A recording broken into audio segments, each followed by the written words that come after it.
Welcome to Midday Repartee. I am Rotten Glory. I am joined today by the colorist of Xenotype. How you doing, Scotsman? Hi, Rod. Oh, that joy, it's infectious. I need Fuck a little yeah, it bit of is. that, man. I beat myself up last night pretty hard. Gotta tell you. Every Monday and Friday night, I just wreck myself.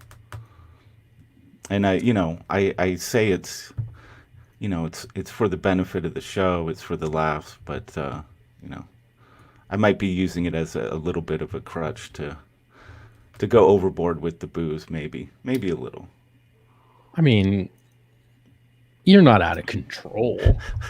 It's my job. That's what that's what I tell my lady anyway. It's work. You going on the baby. gate on It's Sunday? work. You going on the gate on Sunday? You want to go on the gate? Yeah, dude. Absolutely, I'll be there. Okay.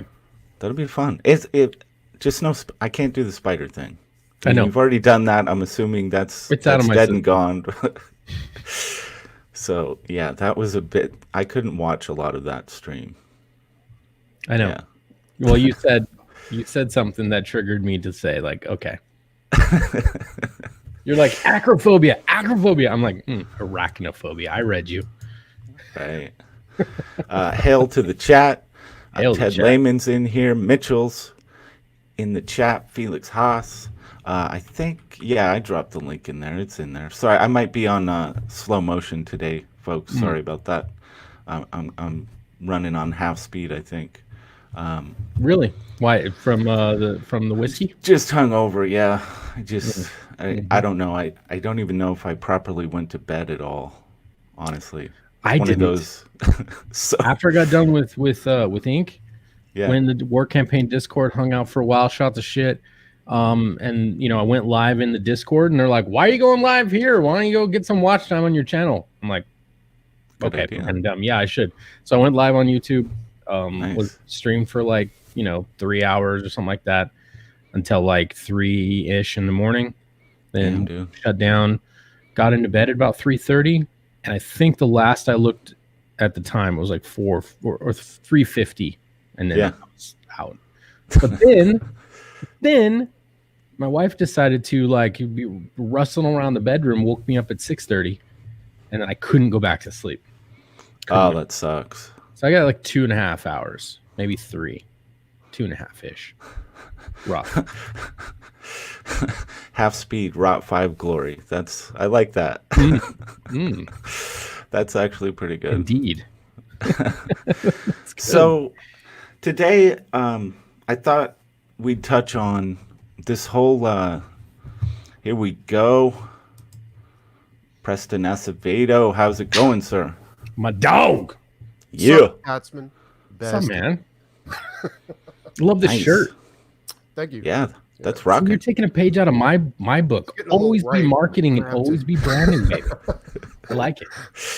Yeah, I've got a streaming something I wear on a lot of streams, and it gets a little bit right, but if they ever have like scratch and sniff computer screens, that might be a problem, but nobody knows. Campaign's only got 14 more hours, so I only got to wear this thing for 14 more hours. You haven't taken it off? Damn. Nice. Yeah, we will be dropping into some Doc Salem talk here at the end of the show. Okay, cool. Yeah, but we wanna talk about this whole Diamonds. Our comeback will be bigger than our setback. First of all, this shirt, man. You can't wear that shirt and not be a tool. It's impossible. Yeah, you're pretty much saying that you're a tool if you. It's hideous. This is the comic book industry, right? Access to the greatest artist in the world, literally. Yeah. And why couldn't it be like a sexy comic book character holding it, or anything that would make you actually want to buy and wear this thing? Because It looks like Diamond designed that logo. Well, what is that? That is the comic book seal of authority. Exactly. We'll get into that too. But it just, for me, even if if this is what you're going to do with the design, why did you make it so big on the shirt? It's ridiculous. Well, yeah, but I think what they're trying to say by this is, you used to look for that seal on your comics to know that they were actual licensed comics, not just ripoffs. You know what I mean? Right. Well, no, that seal was more to make sure that those were safe for kids. It wasn't right. It was rated. It was all part of the. It was a certification, right? Right. So I think they're leveraging that visual to kind of like legitimize Most definitely. their stance. But it's like, if you're going to make a shirt that is where the proceeds are going to charity, I guess, to help retailers and whatnot, it's like, maybe you want to make a shirt that people want to wear, that's cool. Like one that calls you out as a doc right across your chest. You know what I mean? Something strong. Yeah, dude, you want lightning. You know what I mean? Make it cool. Yeah, like that. Make it something. I think this is like, here's the thing. Like, I don't know why all these people are letting Jeppy like run them. You know what I'm saying? Like, I mean, he fucked up and he basically told everybody, "Fuck you, I'm out of here." You know what I'm saying? Yep. Cue the boomer girl.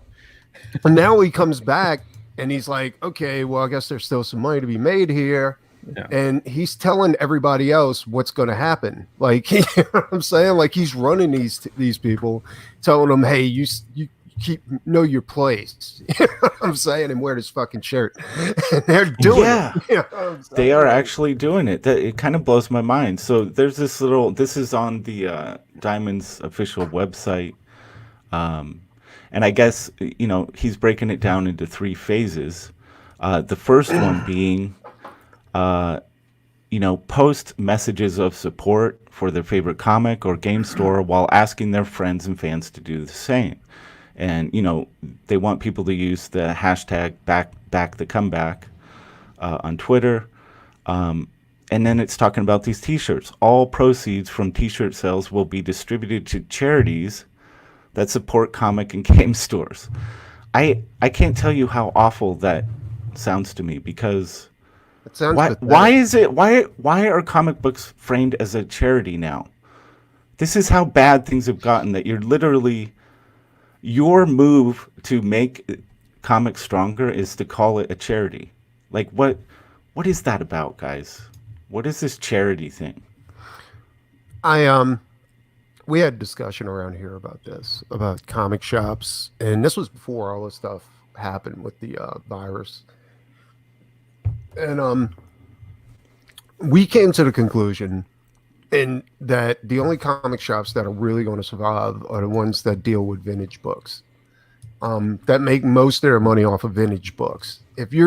Because before all this happened with the coronavirus and stuff like that, like, the comic book industry was in such a bad way. Like, I mean, the stories, the art, everything that was coming out of the mainstream was fucking horrible. And every shop that I knew that was only dealing with, like, they never relied on vintage books for their main income. They mainly relied on toys and mainstream books, were suffering, dude. Yeah. But my one of my buddies, my dealer,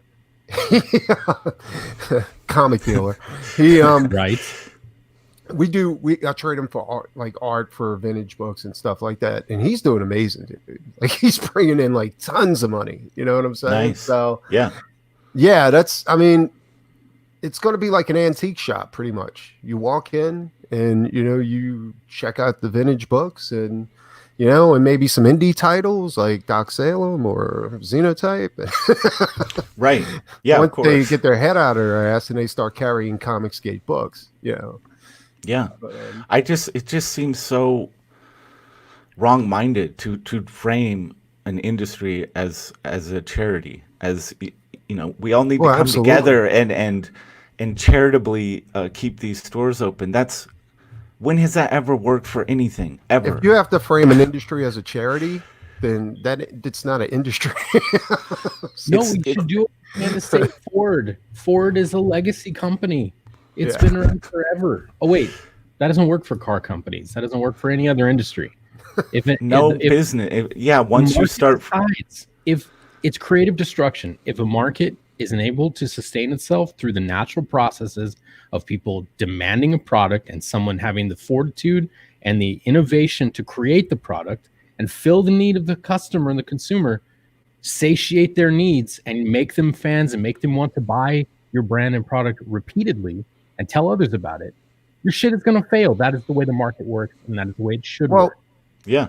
The thing is that they want to say like, well, comics don't sell like they used to. Well, that's funny because Comicsgate is doing fantastic during the corona, like this virus. You know what I'm saying? Like, Yeah. we're not suffering. I mean, actually, maybe if the virus wouldn't hit, we'd be doing better. I have a It's unique possible. opinion about this, though. Very It's hard to specific say. opinion.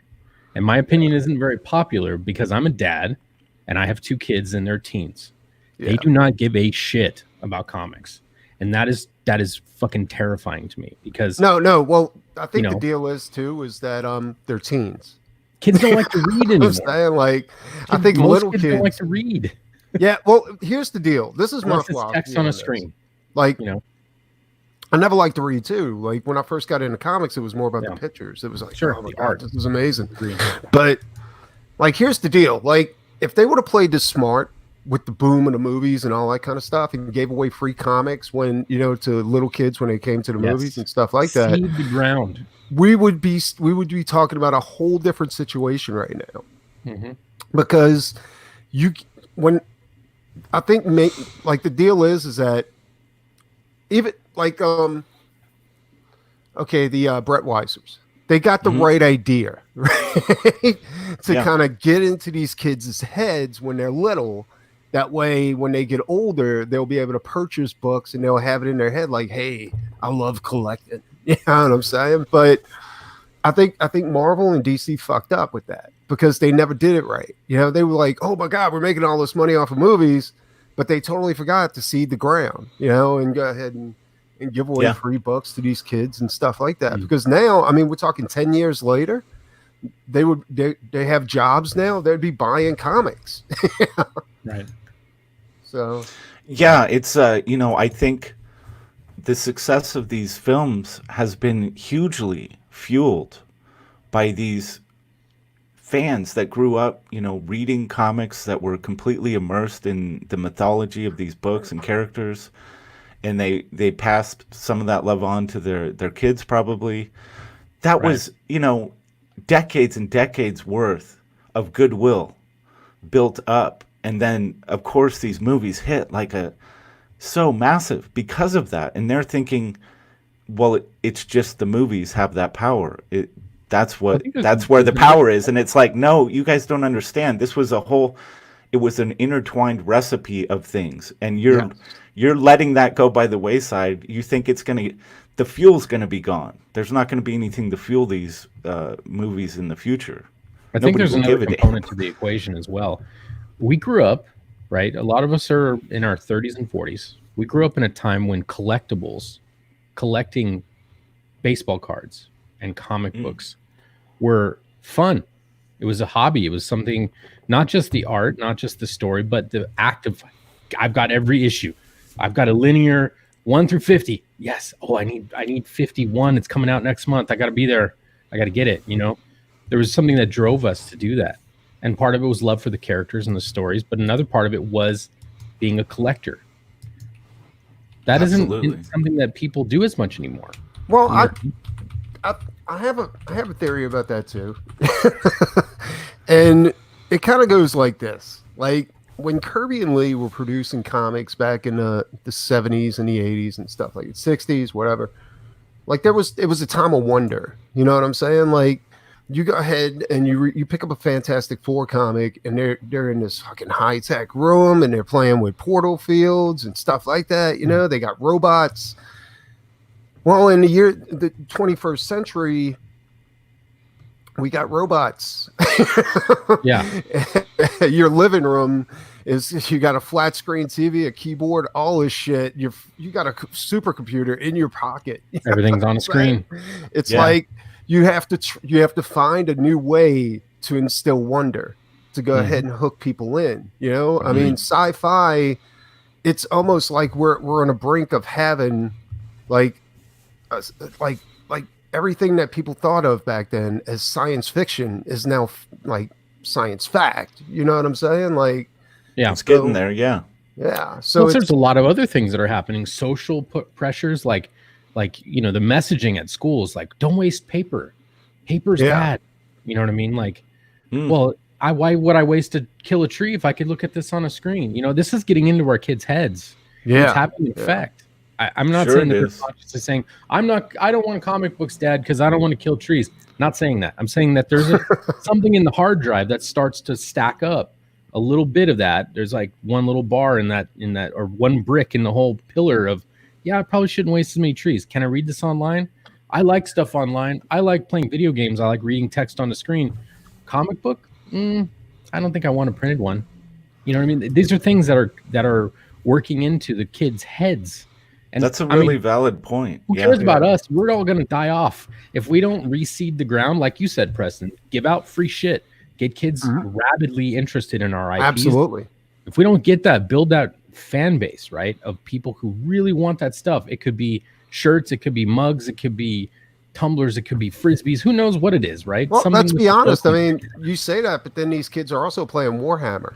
You know what I'm saying? Like literally sitting around a table playing games like that. You know, Right, they're right. painting You know where I'm figures, going? too. Like, Well, I mean, Yeah. come on, Diamond's doing their part by dropping this badass yeah, this badass shirt, man. What kid wouldn't be proud to walk around with this fucker on? I mean, oh, absolutely. What Have kid that old wouldn't man be over proud there. to be able to scratch their chest and have it sound like they're rubbing a rubber pool toy?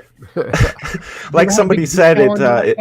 it looks like a wet floor sign. I think somebody in the chat dropped. It's Does like, look yeah, like dude, that's dead on. Fucking terrible. I think Fenrir said they've gone from artists to fartists. Yes. So Like let's old- look at a little bit more of this. The second phase of this thing Yeah, wiggle. launches the comeback charity auction. Here we are again. So phase 2 is another charity thing. They're going to have an auction again with the money going to support retailers, I guess, because they can't. Obviously, it's not a viable business anymore, so they can only remain in business if people are providing charity to them. And then the third phase of this campaign is really nothing. It's just putting this stamp, this seal, on some comic books. Yeah. It looked like, okay, how? Wow, you're right. That's going to really energize the industry because this this seal is on a cover of a comic. That's going to do wonders. That's Really. Yeah, that's retarded. That's the plan. That's the whole damn plan. This is Jeppy trying to sleaze his way back into the hearts and minds of the industry leaders. You know? Yeah. And they're letting him do it. And that's what trips me out. It's like, dude, what is wrong with you people? Like, he's done. He's not your fucking savior. I see the creative destruction of the market at work. All of the withered trees that have been propped up by bullshit for so long are going to completely fall apart. They need to be died. They need to be uprooted and killed, and let the viable businesses, people with values that say, I want to serve the fans. I want to give the market what it wants. I'm not going to reformat your character's universe or their gender or their whatever other, Plus, there's another movie element put to in that there. too. Like, if you put books where kids can find them, they'll find them and they'll get hooked on them. You know what I'm saying? Like, you just have to put them in a spot where you can't make comics a specialty item and then wonder, hey, where's all the new readers? About 40% of the books that I bought were from a stop and go on the corner of my street. Absolutely. Right Me next and to all the actually, with me, it was a Car drugstore. and gun magazines and shit. Now, Interesting. Here's the thing, like the Brett Weisers, they went about this completely wrong. You know what I'm saying? Like the way they had a good idea, but they really fucked this one up. You know what I'm saying? What they probably should have did, because putting a comic book in Walmart is like pissing in a fucking ocean. Because it's a big fucking store, and they put it around the magazines instead of the toy aisle, right? Right. What That they PC probably pop-up should have have been done. affixed to this toy aisle for sure. Absolutely. But what they probably should have did was with not Walmart, because I can tell you right now, Walmart, in my opinion, and I know this for a fact, they cut deep when they want. I sell to Walmart. Yeah. I know Now- they do. he probably should have went with the dollar store, you know, because for every Walmart, there's like $5 stores. You know what I'm saying? It's a much smaller store. They don't take that much of your profits, you know. They don't cut as deep as Walmart. And you know, and they probably should have went with newsprint and produced $1.50 to a $2 comic book and threw it in there. And I'm telling you, they would have made a lot more money. And they would have. That's actually a great idea, man. They would have won over a lot more fans. Maybe, maybe not though. Their business model might not have been able to support it because Walmart will give them at least twice a year guaranteed buys, and they're going to buy big volumes. Whereas the dollar stores, they're not going to buy up front as much, so they won't be able to front load a lot of those costs. So their ability to keep stock, who keeps the stock? Well, Walmart has a massive DC. Their distribution centers are in 5 places around the U.S., and they can literally reroute product in an instant. If I want you to think about this. They this. reroute umbrellas to wherever the rainstorms are at. You know what I mean? So 3,000 stores, 10 issues per store. You're looking at 30,000 books per issue, per title, right? So they got 4 titles in each store, so that's 120,000 issues, right? So they're probably making, after they pay everybody and Walmart takes their cut, they're probably making 25 to 75 cents an issue. Yeah. So maybe, yeah. So if they would have, really, I guess. So yeah, what they're making off of those 120,000 issues is maybe $80,000, maybe somewhere around that. Yeah, office building, you have lights to pay for, absolutely, all that other shit. Yeah, that's not even talking about that. Before you know it, you're making as much as a school teacher. Absolutely. Now here's all that effort. Thing, though. Like that's off of 4 titles. They're making this much money, right? Ooh, now, right. if they would have went ahead and they would have did Red Rooster like they said they were going to do, and went ahead and fulfilled on time, and then the next for the issue 2, they probably would have went from $200,000 to $400,000 and produced maybe 17,000 issues and made almost $250,000 off of that in profit, right? Yeah.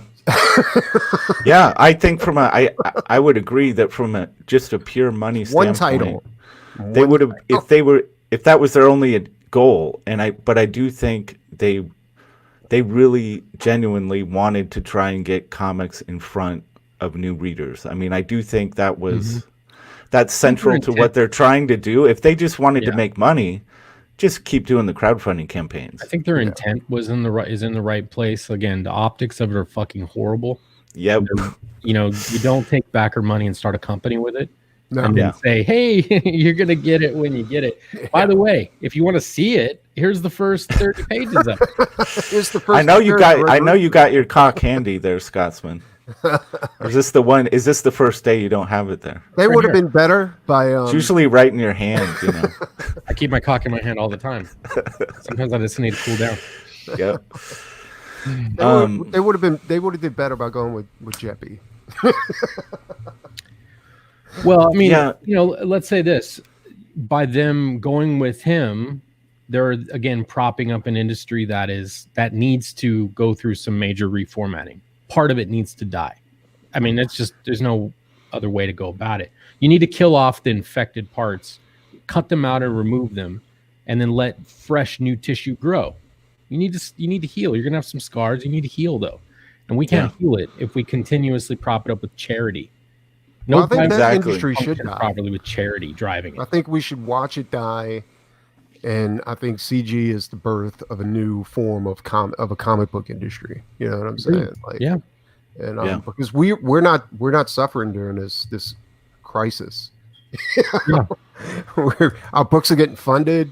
I just did an update showing everybody their books are boxed and ready to go to the post office. So, you know, this is not a problem for us. It's a problem for them. And if it's a problem for them, maybe they should really rethink their whole business plan, their whole, you know, how they distribute.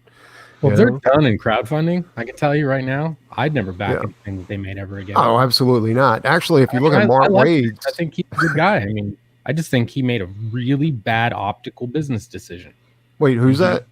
Mitch Breitweiser? Oh yeah, definitely. Like, no, I wouldn't back any. He's untrustworthy. You know, you can't count on him to go ahead Yeah. Yeah, it's going to be real tough to run a crowdfunding. Fool me once, Again, shame on me. Fool me, or shame on you. Fool me twice, shame on me. Fool me for 2 years, shame on you. Honey Dick So Lee, it's just put it in Walmart. What's the up, Bill? real issues that needed to be addressed with the comic books and is the abuse of the retailers by the publishers. I mean, that's not really being addressed or talked about by people that should be talking about it. And it's like, Retailers meaning LCSs. yes, Yeah. the way the publishers have abused that network of stores is it's just unforgivable. It's the same as how political parties treat their constituents. Who are you going to vote for? The other guy? Come on. Well, I was listening to the Same Fourth idea. Age. You know, that dude. What are you Yeah. going to bring in comics? You don't want X-Men? Fuck you then. Oh, okay. You're going to buy all our variant covers? Cool. Yeah, we'll have them there when you need them. Yeah. I was listening to the Fourth Age. Like that dude's got a pretty good insight on the industry and how it's going down, and like Disney's plan for Marvel Comics, and it's so dark. it's like there's like his theory is this. It's Disney's business plan is they like to start Disney. They took a bunch of fairy tales, they marketed it, they went ahead and they made a ton of money off of it, and then they beat it into the ground. Saying Right. completely Yeah, for sure. destroyed it. And they're using the same exact plan for Marvel Comics. They don't give a shit about the story. They just want it there for the movies, and then they're going to beat it into the ground until there's nothing left to it. So and then they'll go buy the next thing. They just bleed it. absolutely. Yeah, I watched a great video on. I can't remember who it was from, but just how corporate culture is destroying basically all creative industries. Comics included, Yeah. but film as well. It's like they just all corporate culture knows how to do is to Destroy. purchase things, bleed it dry, and then purchase the next thing. They Yeah. can't create anything. They don't know how to create. It's not there. And of course, they surround themselves with like-minded people because that's who they're comfortable with. People who view the world the same way. So it's just purchase, bleed it, till it's Move dead, on. and then Yeah. purchase the next thing. And it's like, We're going to slaughter Marvel, and then we're going to move that DC cow in here. We're going to slaughter that one and divide it up. And Look what happened to Kickstarter. They had a gatekeeper there that would have, they might have really, really enjoyed some CG money. You know what I mean? Might have helped them through a rough spot that was incoming that they didn't really realize. yeah. yeah, but So they're woke. I mean, they have their morals intact. they're brownie points.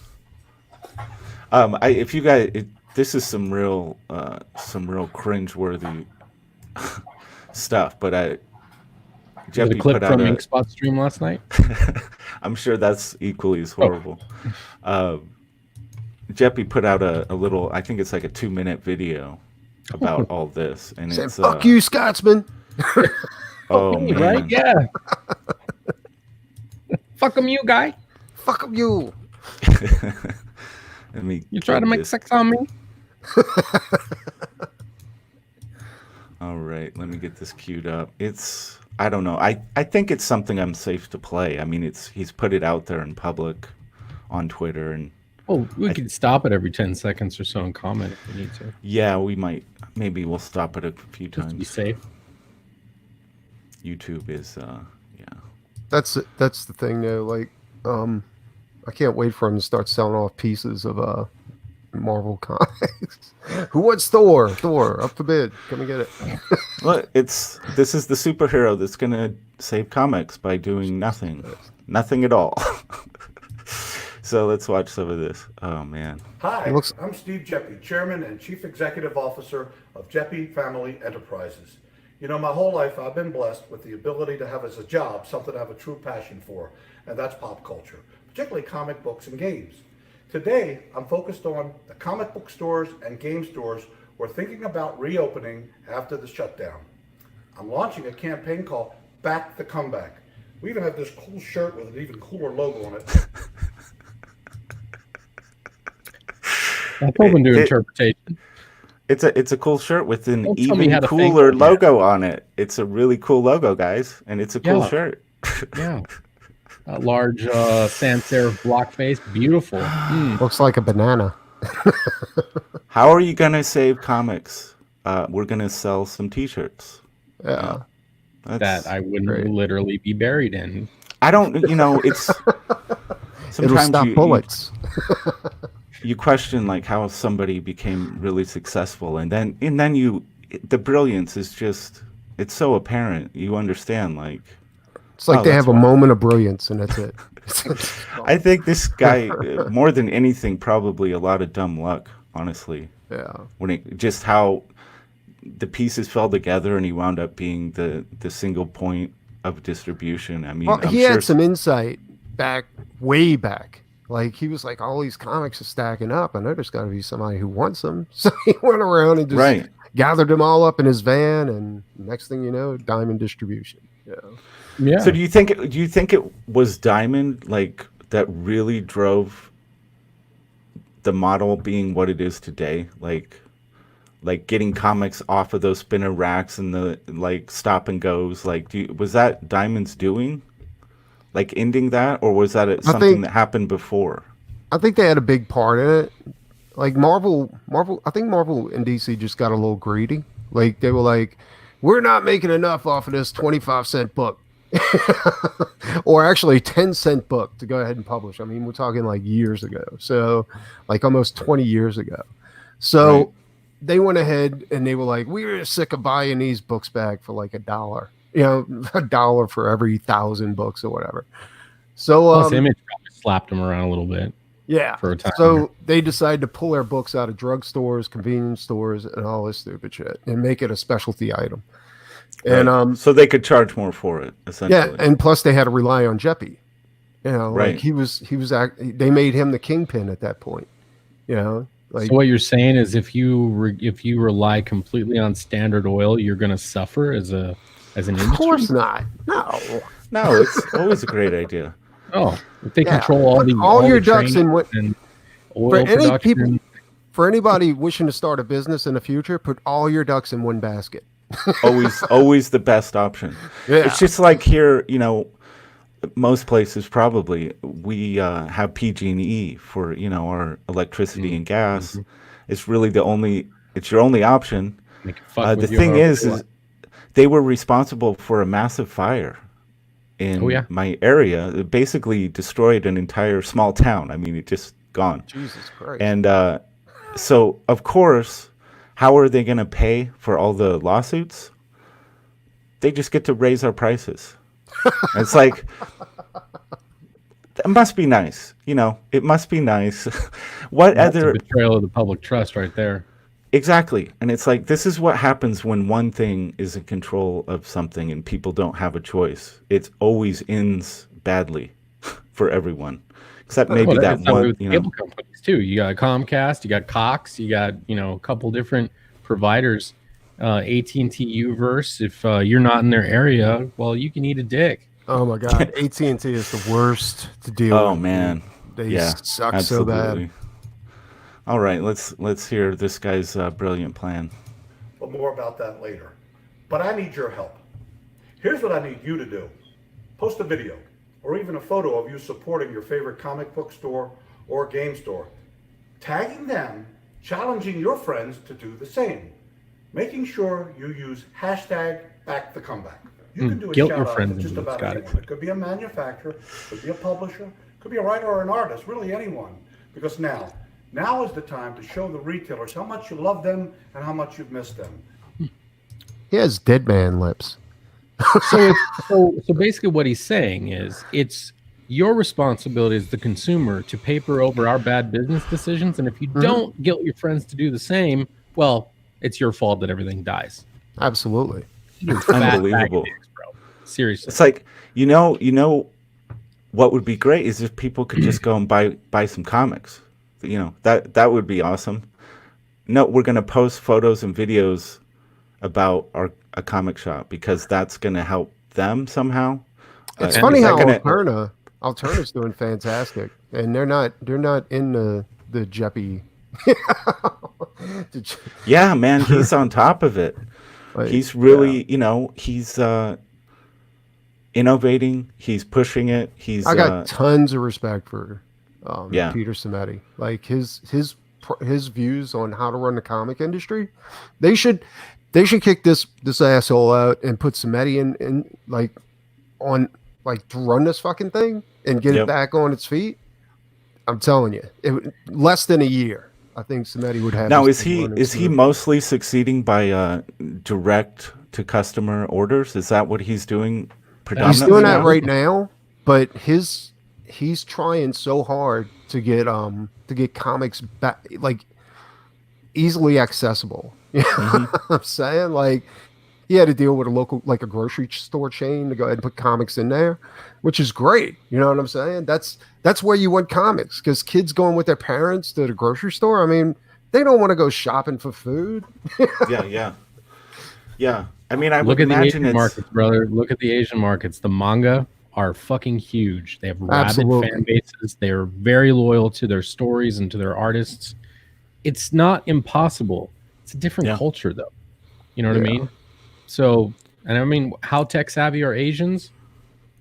Pretty tech savvy. I mean, they like reading screens, playing games, but they'll read their manga. It's cooked in. It's cooked into their culture. I mean, I do think a company like Disney, Marvel, and AT&T, Time Warner, these companies have the resources and network.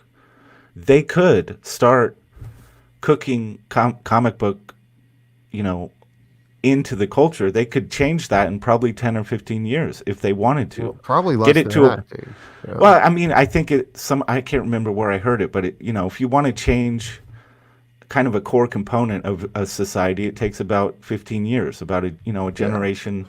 Well, you can completely change the way people think about something. Bet on the movies where everybody has to go in groups and sit amongst each other and then have that all crumble because of our current situation, instead of printed media where someone can read on their toilet by themselves. Right. Exactly. That's a bad. Yeah. It's just a bad stroke of luck, I guess. I just don't think. I think we've talked about this on previous shows, but it's like it's less than 1% of Americans read American comic books. It's not even 1% of the population is engaging this medium. So I stopped reading American comic books like 3 years ago. I stopped collecting modern comics 3 years ago because it wasn't worth it anymore. Yeah. And that's another thing too. Like the people who go watch these movies and then they're like, hey, let's look up a comic shop and go pick up an issue of Thor, right? Then they pick up an issue of Thor and it's like, fucking a chick. Yeah, this come up a couple times too, just the complete disconnect. You had this opportunity with the films to get people into it, and then when they went to seek it out, it wasn't the same thing. It didn't connect with the films. And it's like, what? The Asian Hulk. What are you doing? Absolutely ridiculous. And Iron Man killing it, and it's a chick.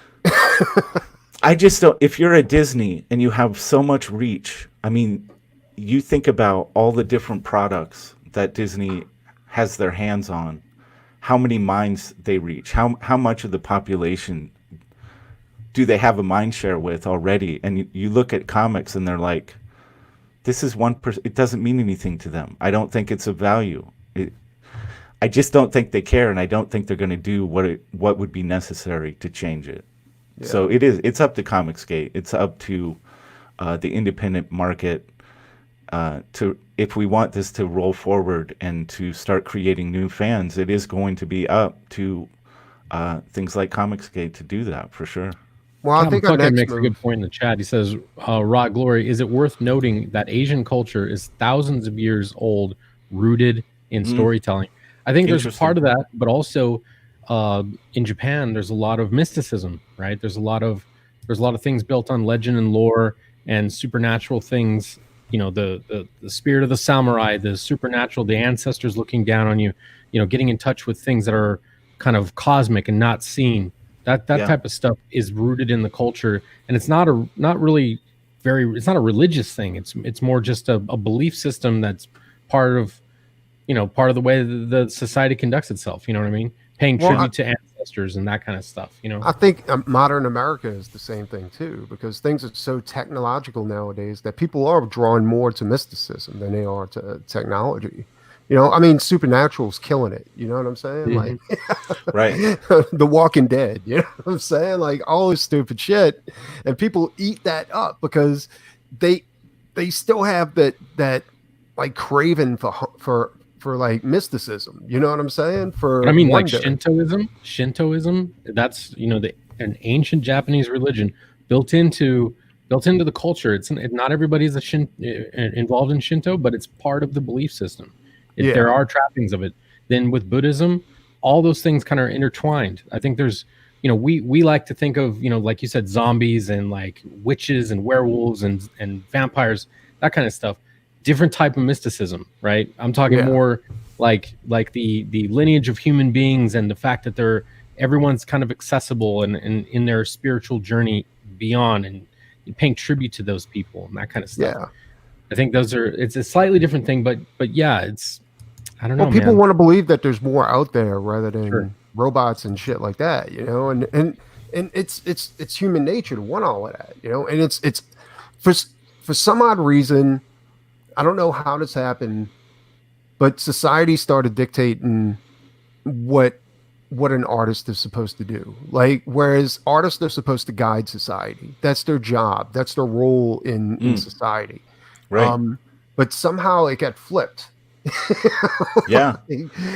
And Yeah, it was, man, Captain Fuckhead had a really great idea the other day. He was talking about, you know, how athletes, how they get brought up through the education system and go to college level, and they get, you know, they become these rock stars in sports. And it's like, we could do the same thing with artists.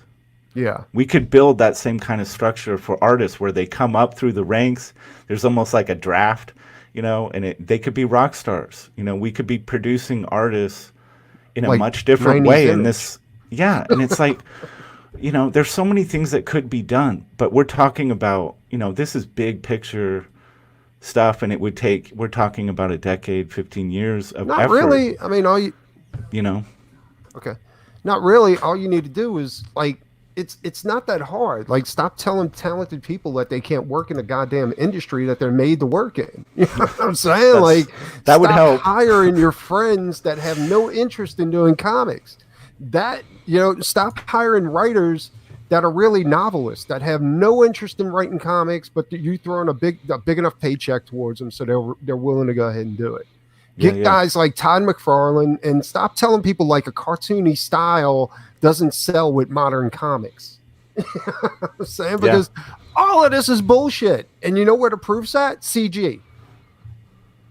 Because that's where all these people went. Because modern comic companies fucking told them they can't work anymore. You know, that we don't want you anymore. And now they're pissed off because CG comic creators are making money. You know, their books are getting produced. It's so awesome to see, man. And that's a big thing for me, just as a, you know, from a fan standpoint and backing these projects, just knowing every time I do that, I'm actually contributing to hopefully leading someone to the point where they can do this full time, where they get to create what they want. They don't have someone over their shoulder trying to control what they create. I love that. I love being a part of that. Yeah, absolutely. You know, I'm the same way. Like, I fucking love all this shit. I'm glad to see Xenotype approaching their goal, like their real goal. The real goal, the real goal. Really real goal. Nice. Let's hear a little bit more of this brilliant plan here. Go to backtocomeback.com for duck more out for a information. second. You'll even find a link there where you can get a cool shirt like this of your very own. All the proceeds are going to go to helping the comic book stores and the game stores, and it's going to be distributed by charitable foundations. You can even find more information on the website about a charity auction that we're doing the end of this summer. You know, I'm kicking this off today, but it doesn't end here. I'm challenging 5 good and influential friends of mine to back the comeback, in no particular order. I'm challenging Todd McFarlane, Kevin Smith, Mike Richardson, Paul Levitz, and Ross Ritchie to back the comeback by making their own version of this video to challenge 5 of their friends to back the comeback. In fact, I'm challenging anybody who's watching this to do the same. Buy a t-shirt. So Scotsman. It's painful, man. It's a t-shirt selling campaign to help save comics. Are you fucking kidding me? well, let's take some of those potential useful funds and stick them into a charitable organization that's got an overhead. Sure, sounds good. Yeah, that's always a Siphon off great some of idea. those valuable resources to the black I can't hole. I of can't nothing. believe it. I can't believe it. This is the brain trust. This is what they've come up with. A t-shirt selling charity campaign. And it's not even, it's the comic book industry. You couldn't even have an artist do a badass shirt for the charity? Why? Right. What the fuck is Jesus going Christ, on? dude. I Yeah. don't understand. Where are these people's minds? Yeah. Do they not, have they just completely forgotten what the hell made comics cool in the first place?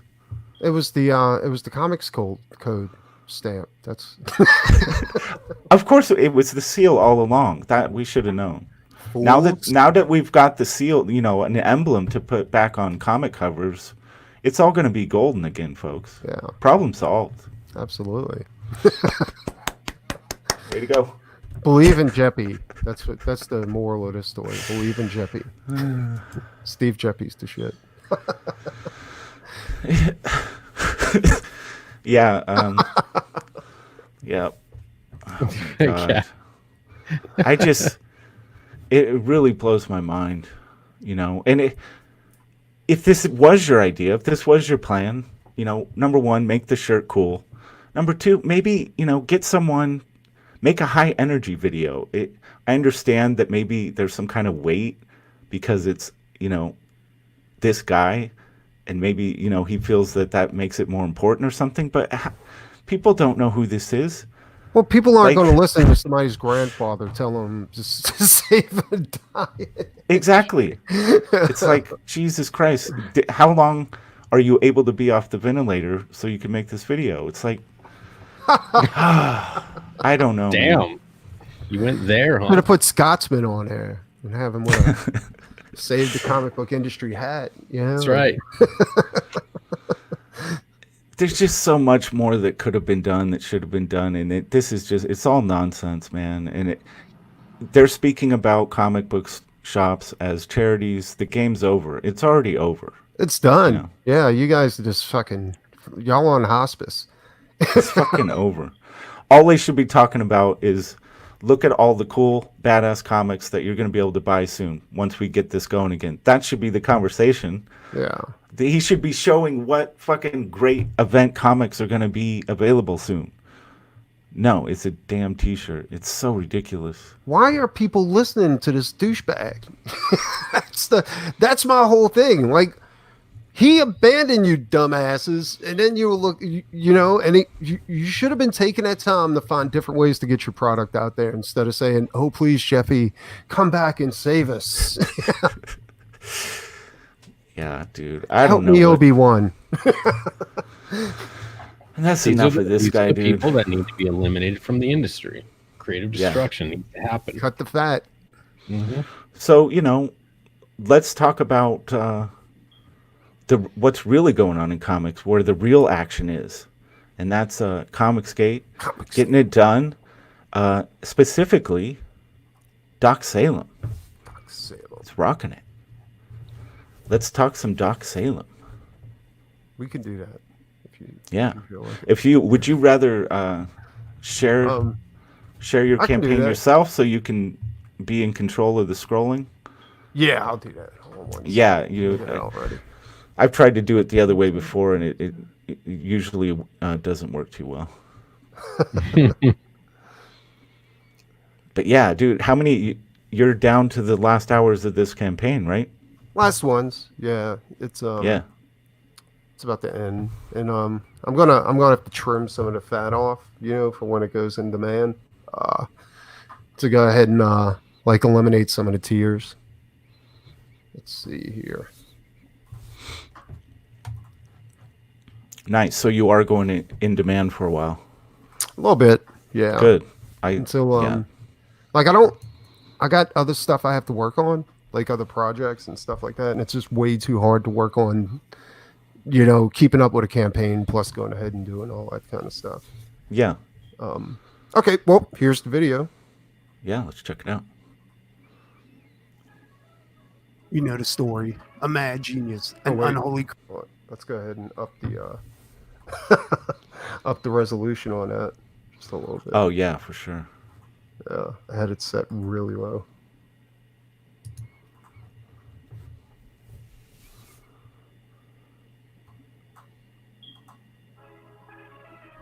You know the story. A mad genius, an unholy creation. The world, of course, remembers the monster, not the man. But sometimes, when you look closely, there's more to a tale. Sometimes the monster is the man. This is the story of Dr. Salem, Monster Hunter. Dr. Victor Frankenstein endures life-threatening wounds inflicted by his very own creation. His trusty assistant Igor injects him with the elixir of life, which puts him in a state of suspended animation. When he finally awakens, many years have passed and times have changed. The world that he knew is long gone and the tables have turned. Now monsters have emerged from the shadows and taken over. Victor Frankenstein finds that he is a wanted man due to the devastation his creation had wrought. To make amends for his transgressions, Victor assumes the guise of Dr. Salem and hunts down rogue monsters. This new and exciting series, created by artist and writer Preston Acevedo, is a 52-page graphic novel that combines Lovecraftian horror with Mary Shelley's Frankenstein to give you a fresh new look into the world of classic monsters. So join the Doc Salem army and help Doc Salem bring peace and balance to the world, one monster at a time. Thank you for your support. Nice, So that's man. Doc Salem. That's a good video, man. That really, you pack a lot of info in there. You know exactly what you're getting into. Really dig it. I did that because I'm terrible at doing a pitch. Yeah, so I figured. And it's got to get old having to do it over and over and over. Yeah. Yeah. Yeah. So Doc Salem's 52 pages, full color. The included with volume 1 will be a 1-page story contributed by the Literature Devil. It's pretty amazing. Like, it's a non-panel story, and the Lit Devil is so good at what he does. Like, it'll capture you immediately. Nice. I'm also introducing a new character called Gary the Hell Knight, and he's like my version of Etrigan and Ghost Rider, except he drives a Vespa from hell. And Doc Salem also kicks off the first Comicsgate crossover with yeah, I wanted to hear about this. This is Doc cool. Alpha, the Literature Devil's Doc Alpha, and Brian Kriskow's Six Gun Gorilla. And yeah, we kind of thought of this and put it together. And the volume 1 of Doc Salem, it's pretty much a vehicle to bring all these characters together. And then the rest of the crossover is going to take place in the other guys' comic, and then probably end in volume 3 of Doc Salem. That's cool. Whose idea was it to do the crossover? I'm all about crossovers. Like, I really think that's one of the coolest thing about doing indie comics, because it's, I mean, with mainstream comics, you kind of expect there to be a crossover or some character appeared in, your favorite comic title or whatever. But with indie comics, it's much more special when you have those characters appear in that comic, And I remember First Comics for a while, like they, each character had their own universe. Like, you had Grimjack, you had Whisper, Nexus, the Badger, all these characters, and Dreadstar. And they did something where one month they just went ahead and they had each of the characters like go ahead and appear in each other's titles, and I thought that was the coolest thing ever. It's really neat to see that happening in a Comicsgate context. Oh, That's absolutely, really cool, dude. I love that. I hope, and we're gonna see more of that. I think for sure. Absolutely. Like, I'm totally down with crossing over with everybody's character. Hoard my character out to everybody else. Nice. But yeah, dude. So I got a couple of alternate covers. I had my buddy Derek Donovan. We did an art trade, so he went ahead and painted this cover for me. He used to work on Cyborg for DC Comics and some other titles. Nice. Tim Lottie, he used to work on. That's the one I snagged, I think. Yeah. Yeah, Tim Yeah. used to do Ghostbusters for, and he also did a couple of GI Joe covers for IDW. Nice. And then Johnny Segura, he's kind of a Joe Mad fan, and he recently joined Comicsgate. He put out a book called Pipe Dreams, which is like a parallel to Mario Brothers. And Oh, right on. yeah, it's pretty brutal too. Like there's a lot of blood and That sounds like fun. yeah, it is. It's badass. And then the main cover, I did the main cover for and also if you signed up for the mailing list, you also got a chance to get the raw cover of the crossover. And there's for art tiers, I got a couple of mashups like Doc Salem with Magic Cop, Dang, dude, Vince that's from so Blood nice. Hunt, and the Wart the Wizard, and also a Doc Salem mashup with Death Right. Sworn, and of course that's Gene Simmons in the background. But I'm trying to keep Gene off my ass. So, Just so- gorgeous, dude. thanks, I appreciate it. Like as far as the tiers, like right now the featured tier is the crossover cover, the full color crossover cover.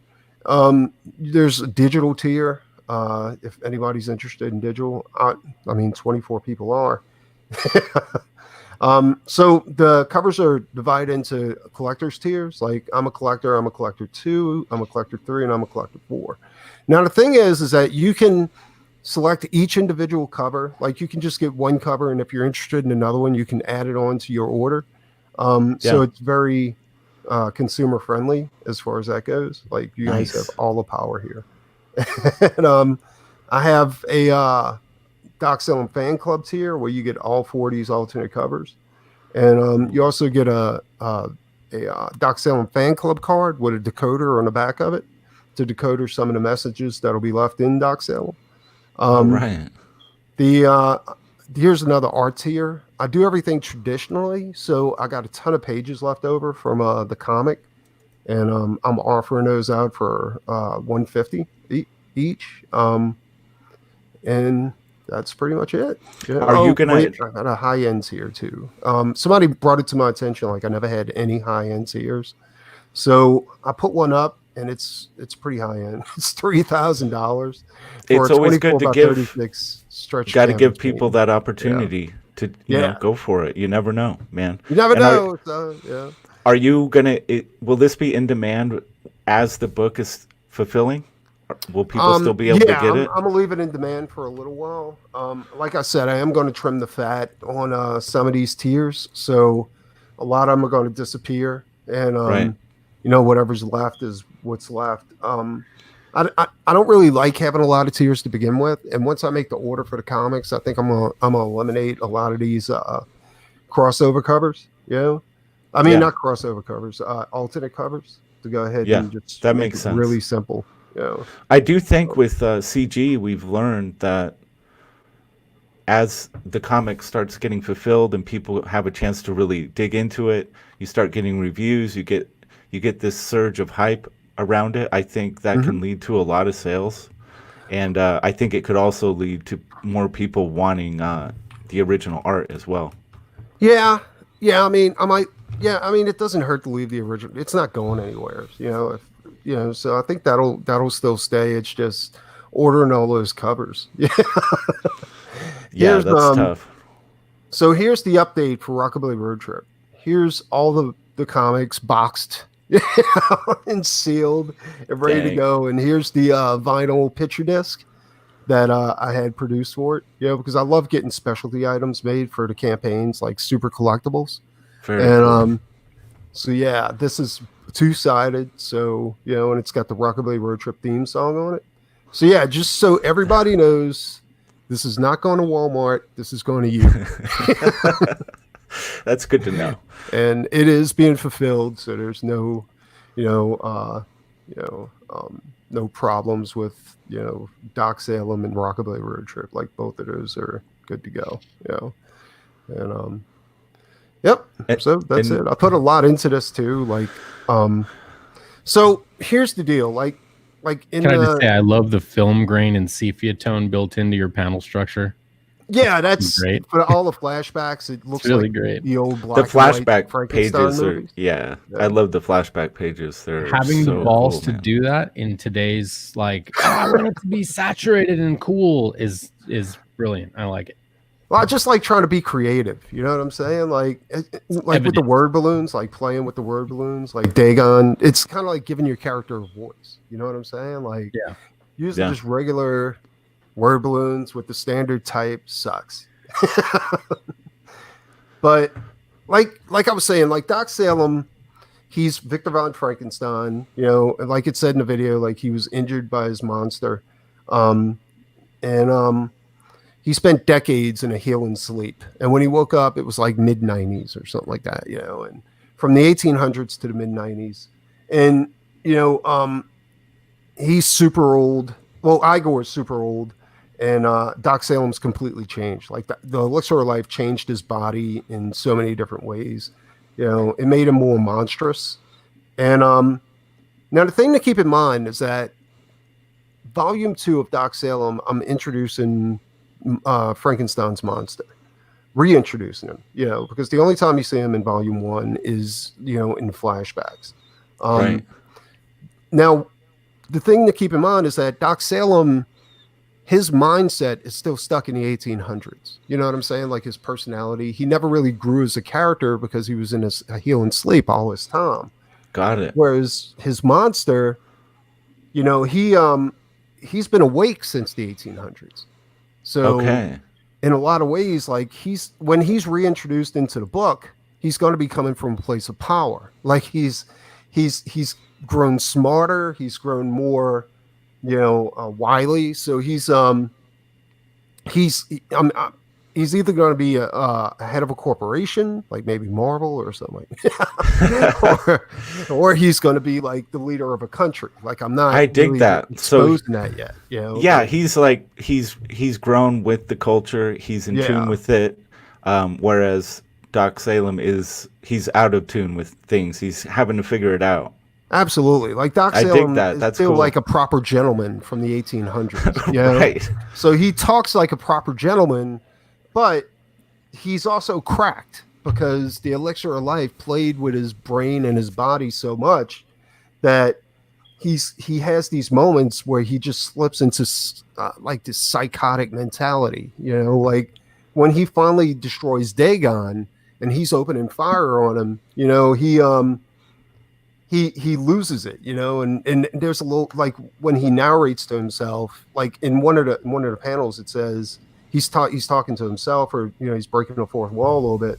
And he says, they say death changes a person. And while he's unloading both barrels on his creature's head, you know, that's already dead, he's like, I'm inclined to agree. So it's a crazy thing. Like he's like 1960s Batman from the TV show, you know. That's Right. the way he acts and talks, like proper, you know, corny at times. But then he slips into these moments of this psychotic behavior, you know, and this mentality. And it goes like things go off the rails a lot of the times. And That's really cool. I don't think I was clear on that particular aspect of the character before, and yeah. that Actually, is, I'm just getting comfortable enough to go ahead and yeah, that's really cool, on man. streams to go ahead and talk about it a little bit. Well, then it creates so many opportunities to play with that, with him not being aware of things in the culture, technology, Yeah. how to interact with things, how people behave. Absolutely. There's a lot of You see where I'm opportunities. coming from. Yeah, like, absolutely, dude. It's all about making a character more interesting to the reader. Yeah. Like Yeah. just throwing Frankenstein out there as this mindless beast doesn't really interest me. You know, Right. just throwing Doc Salem out there as a super brilliant like scientist doesn't interest me either. You know, these characters have to have flaws, and there has to be risk to go ahead and make them grow and, you know, and interesting to the reader. Like Very for cool. example, Igor. Igor, when Doc Salem finally awakes, Igor's ancient.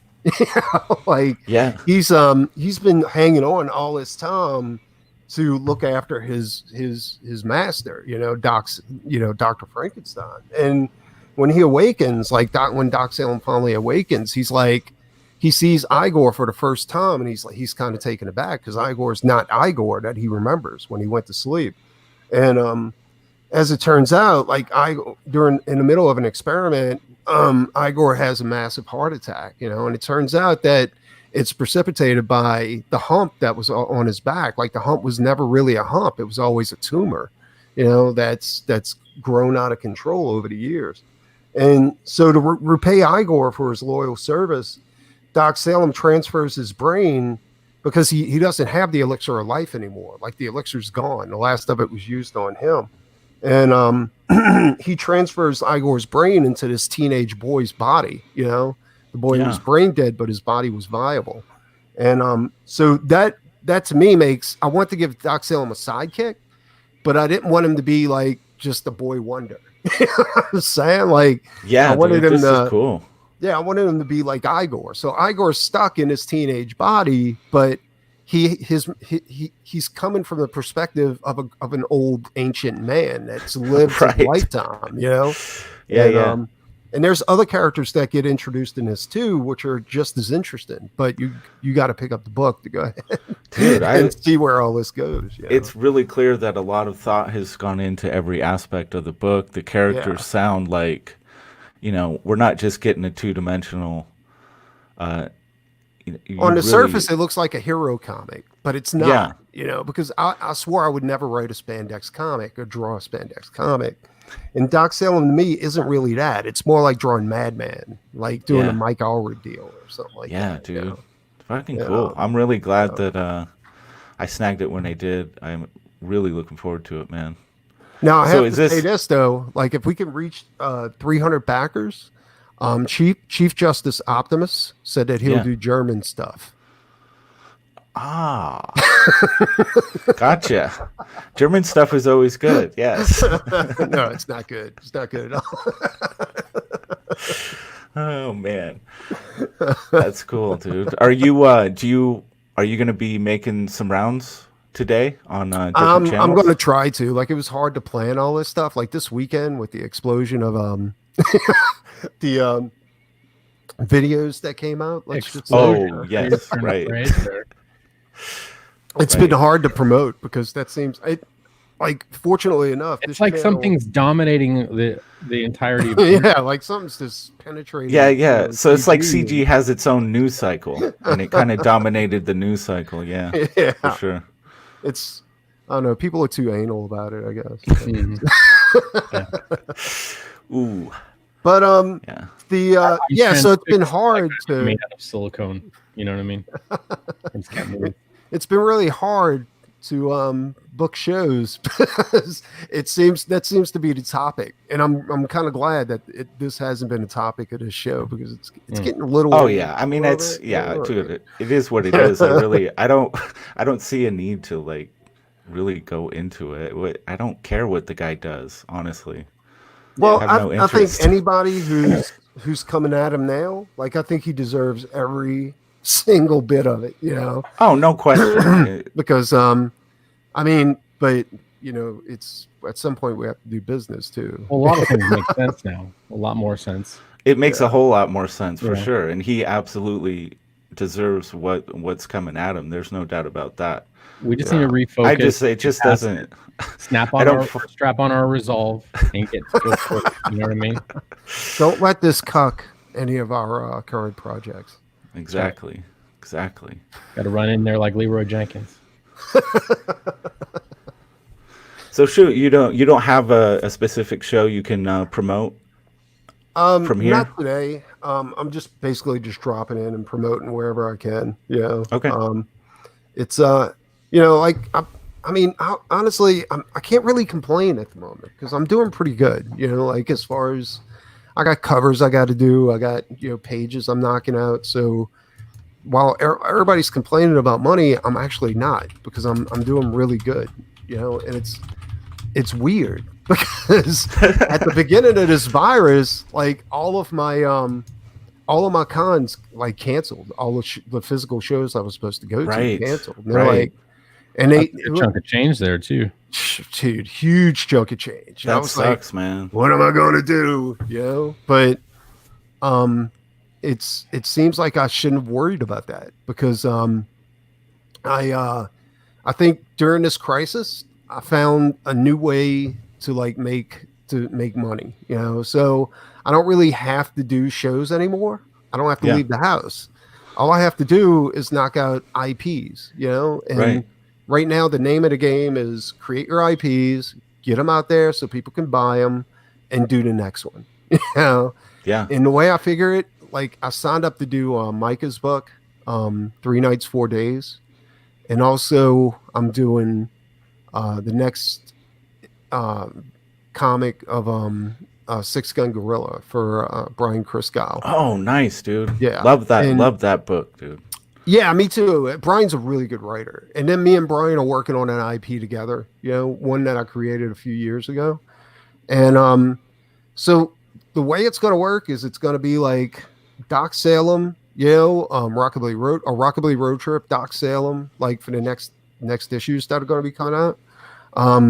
Six Gun Gorilla, 3 Nights 4 Days, the secret project me and Brian are working on.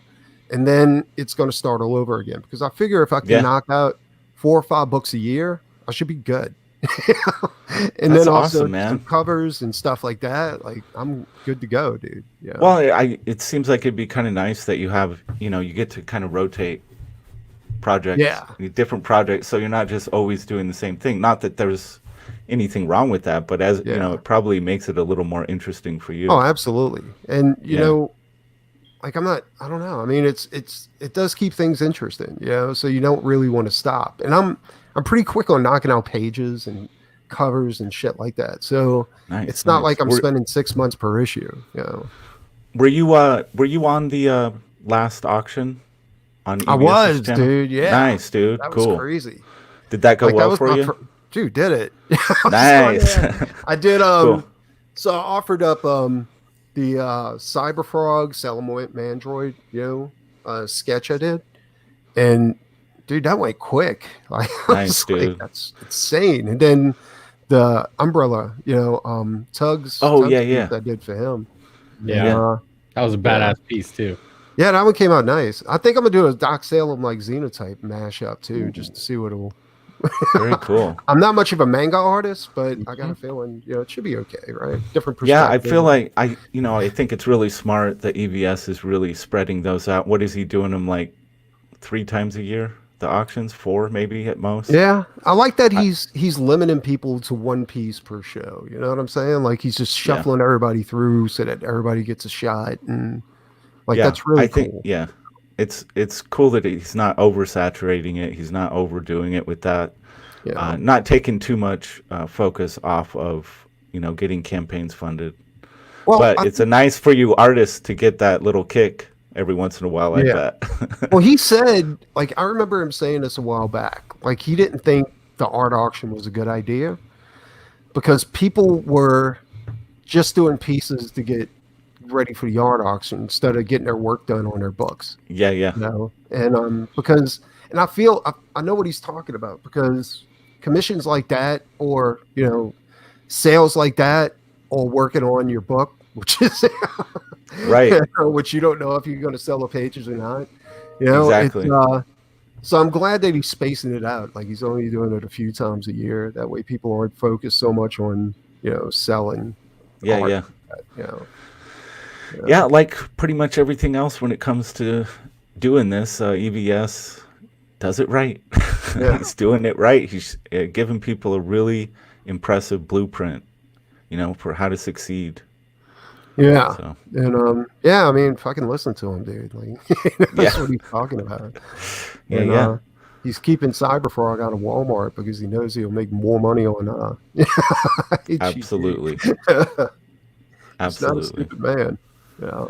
All those mashup stories and cameo appearances of Cyberfrog and maybe other titles in a Walmart would be a good idea. Yeah, that would be awesome. Not your main title. Yeah. That's not a bad idea.